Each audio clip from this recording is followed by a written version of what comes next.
માં પણ શ્રાવણ માસ એ અતિ પવિત્ર માસ છે કે જે શ્રાવણ માસની અંદર કોઈ પણ સંપ્રદાયનો અનુયાયી ભક્ત હોય, પછી એ રામને માનતા હોય, કૃષ્ણને માનતા હોય,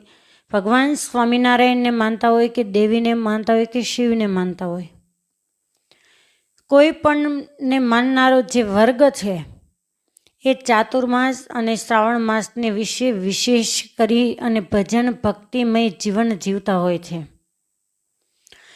તો એવા શ્રાવણ માસમાં જ્યારે વિશેષ કંઈ આપણે કરીએ છીએ, તપ, સાધન, યોગ,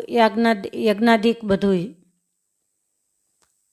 તો એમાં ભગવાન સ્વામિનારાયણ સ્વહસ્ત લિખિત શિક્ષાપત્રીની અંદર પોતાના આશ્રિતોને આજ્ઞા કરે કે અમારા આશ્રિતોએ ચાતુર્માસને વિશે વિશેષપણે કરી અને નિયમ ધારણ કરવા. તો વિશેષ નિયમોની અંદર ભગવાન સ્વામિનારાયણની આજ્ઞા છે કે કથા